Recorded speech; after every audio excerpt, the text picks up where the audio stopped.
Assalamualaikum warahmatullahi wabarakatuh. Apa kabar semua anak-anak?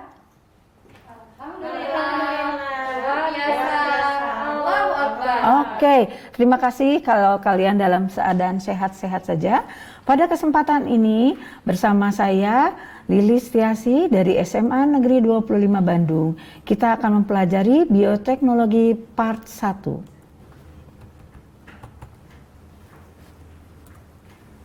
Adapun kompetensi dasar dalam pertemuan kita kali ini yaitu menganalisis prinsip-prinsip bioteknologi dan penerapannya sebagai upaya peningkatan kesejahteraan manusia. Nah, kita lihat, kita akan memperhatikan gambar berikut ini. Ada gambar sebelah kiri dan ada gambar sebelah kanan. Ya, gambar sebelah kanan mungkin kalian masih ingat, itu yang selalu kalian makan tiap hari ya, Rosi ya, betul ya? Kamu makan apa? Makan nasi goreng senangnya. Sama apa lagi? Sama telur. Sama apa lagi yang digoreng? Acar. Sama apa lagi? Sama ayam goreng. Ayam goreng. Terus apa lagi? Sama saus. Sama saus dan Kecap. tempe juga ya, kamu suka. Oke. Pada kesempatan kita lihat kali ini yaitu adanya tempe goreng, kemudian ada ataupun tempe, kemudian ada tape singkong, keju dan roti. Itu sebelah kanan kita, gambar kita. Kemudian sebelah kiri gambar terlihat di sini ada potongan-potongan floem yang dimasukkan ke dalam labu Erlenmeyer dan mengalami sebuah peristiwa yang kita sebut sebagai kultur jaringan ya. Kemudian juga ada bagaimana biofermentor, kemudian juga ada adanya domba yang dikembangkan dengan cloning, sangat terkenal sekali ya. Kita lihat tentang adanya domba Dolly. Nah, setelah kalian memperhatikan gambar tersebut, ternyata ini terkait dengan apa? Bagus Rosi, jawabannya itu bioteknologi. Nah, apa yang dimaksud dengan bioteknologi? Bioteknologi adalah bagaimana menggunakan sel dan jaringan yang hidup dari makhluk hidup ataupun menggunakan virus, menggunakan bakteri dan jamur dengan seperangkat prinsip-prinsip dan teknologi yang terkait dengan ilmu pengetahuan menghasilkan produk dan jasa. Mungkin kalian tahu bahwa ketika produk tadi adanya tempe, keju, roti, kemudian hasil-hasil dari kultur jaringan ataupun hormon-hormon insulin yang dihasilkan melalui produk bioteknologi. Apa yang dimaksud dengan jasa? Ternyata bioteknologi menghasilkan jasa. Dengan demikian, bioteknologi memiliki dimensi ekonomi. Nah, pertanyaannya, apa tadi dengan jasa? Ya, kalian tentu pernah menyaksikan di dalam televisi adanya tumpahan minyak di lautan yang harus lakukan perlakuan. Nah, perlakuan itu namanya bioremediasi dengan memberikan sejumlah bacillus ataupun pseudomonas dari bakteri untuk melakukan aktivitas membersihkan tumpahan minyak itu menjadi bersih kembali lautan di sekitar itu. Nah, itu adalah aktivitas yang dilakukan oleh bakteri dengan bioteknologi menghasilkan jasa. Baik, nah kalau begitu ternyata kita lihat tadi penggunaan atau hasil bioteknologi konvensional dan bioteknologi modern. Ya, kalau bioteknologi konvensional itu sudah ada sejak ribuan tahun lalu dengan proses fermentasi. Tetapi bioteknologi modern itu baru sekitar tahun 1917.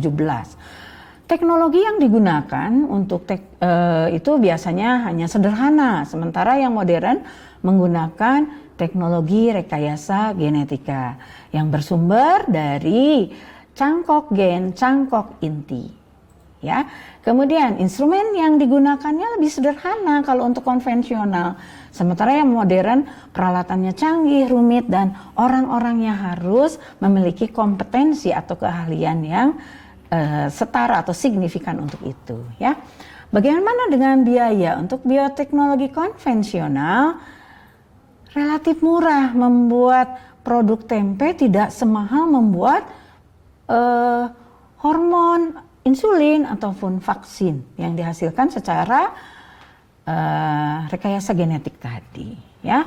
Efek samping untuk konvensional sudah diketahui, ya. Kita ada beberapa yang misalnya kadar gulanya yang sangat tinggi untuk dihasilkan dari tape, sehingga tidak aman untuk orang-orang yang menderita diabetes, ya.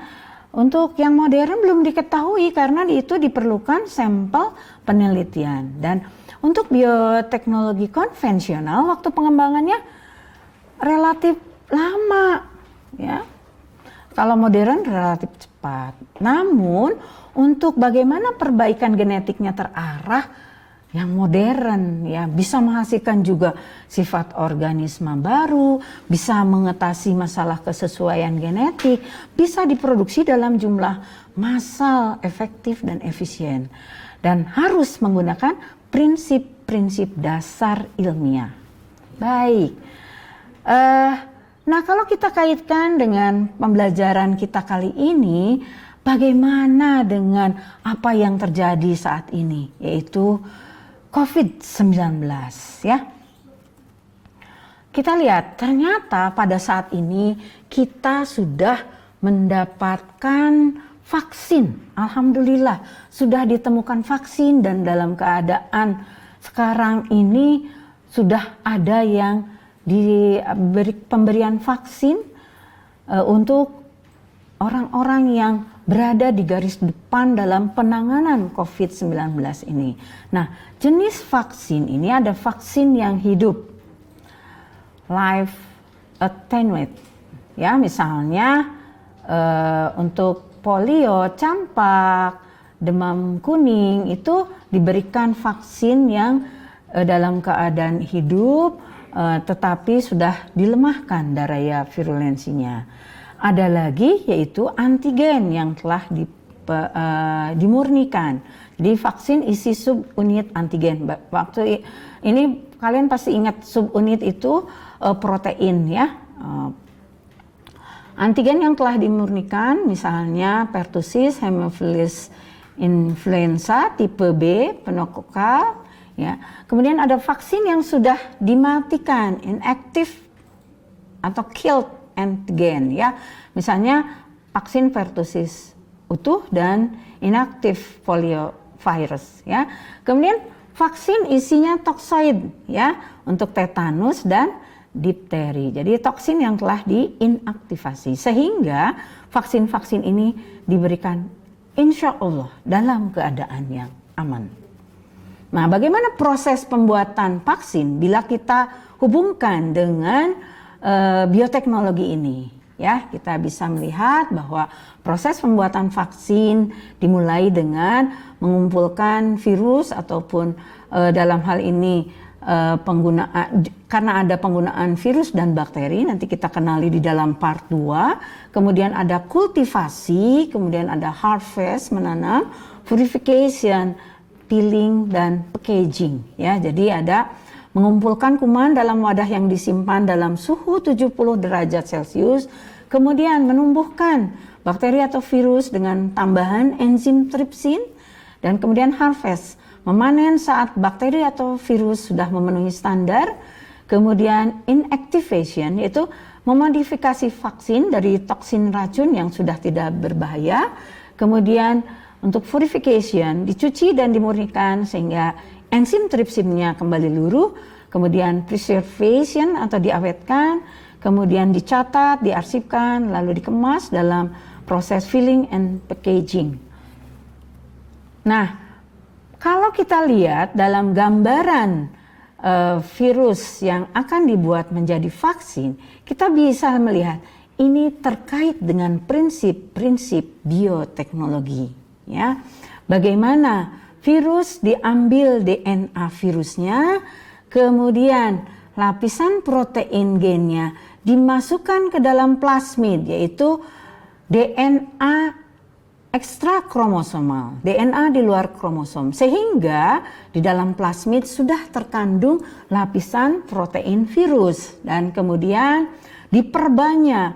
Jadi bakteri ini akan tumbuh dan memperbanyak dengan pola bertumbuh 2 pangkat N, ya. Oleh karena itu dia akan sangat tumbuh atau akan diproduksi dalam jumlah yang banyak. Kemudian tadi bakteri memperbanyak diri, menebar dan menghasilkan lapisan protein virus. Kemudian tadi ada purification dan nanti dihasilkanlah vaksin yang merupakan antigen yang akan menghasilkan imunitas pada manusia tadi, ya. Jadi ketika ada antigen, maka tubuh akan menghasilkan antibodi. Layaknya ketika diberikan musuh, maka di dalam tubuh tuh antibodi itu tentara, siap untuk menghadang dan menghabiskan musuh, ya. Oke. Baik. Nah, kalau sudah belajar itu part 1 ya. Jadi ada hubungan ternyata bioteknologi dengan vaksin ini. Nah, lantas apakah kalau sudah divaksin kita bebas? Oh, ternyata tidak. Kita tetap menerapkan standar 5M. Masih ingat, Rosi? Oke, bagus sekali. Rosi masih ingat. 5M menggunakan masker, kemudian mencuci tangan, kemudian menjaga jarak, kemudian juga menghindari kerumunan, mengurangi mobilitas, dan interaksi. Oke sekali, pintar sekali ya anak-anak ibu dari SMA Negeri 25 Bandung. Baik, kemudian kita latihan soal nih ya. Nah, tapi untuk latihan soal ini nggak perlu dijawab sekarang. Jawabnya setelah video ini oleh sekolah dimasukkan dalam YouTube. Nanti kalian jawabnya di YouTube ya. Di komen, di like, di subscribe supaya sekolahnya lebih terlihat atau kita merupakan ini bagian dari promosi sekolah. Baik, kita akan belajar untuk latihan soal ini ya. Perhatikan 3 infografis yang Ibu berikan ya. Di sini ada pembuatan bayi tabung. Ibu ambil nih sumber-sumbernya ya, sudah dilengkapi dengan sumber-sumbernya. Nah, proses bayi tabung ada syaratnya, ada prosesnya, dan ada kemungkinan kegagalannya. Ini infografis yang pertama bercerita tentang bayi tabung. Yang kedua, bagaimana produksi vaksin merah putih diproyeksi tahun 2022 akan dihasilkan. Dan ini adalah hasil anak bangsa, ya, hasil kita sendiri. Kemudian yang kita berikutnya yang selalu menjadi ikon kita sejak zaman dahulu, ini adalah produk unggulan nasional kita, yaitu tempe ya. Di sini diperlihatkan bagaimana proses pembuatan tempe, dari bahwa tempe adalah makanan yang sehat dan bermanfaat ya. Harganya tidak mahal. Oleh karena itu saya berharap kalian selalu mengkonsumsi tempe sebagai makanan yang bergizi. Nah, setelah kalian lihat di sini bagaimana ada bayi tabung, kemudian kita akan menghasilkan vaksin merah putih ya. Kemudian bagaimana tempe? Nah, coba perhatikan soal berikutnya ya. Manakah yang merupakan produk bioteknologi? Dari gambar itu, Ibu sudah menjelaskan gambar 1, 2, 3. Nah, dari gambar tadi bagaimana atau manakah yang merupakan produk bioteknologi? Serta jelaskan alasannya ya. Nanti kalian jawab di YouTube yang akan Ibu berikan linknya ya. Baik, berikutnya adalah pertanyaan yang berikut. Keterampilan serta ilmu apa sajakah yang harus dimiliki oleh orang-orang yang terlibat dalam pembuatan vaksin, bayi tabung, serta pembuatan tempe? Ya.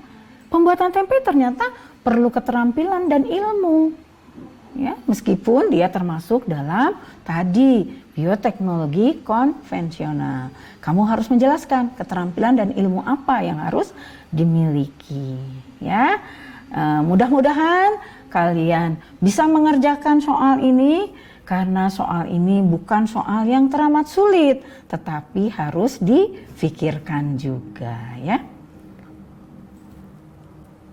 Baik, terima kasih atas perhatiannya. Jangan lupa tetap belajar, tetap semangat. Wassalamualaikum warahmatullahi wabarakatuh.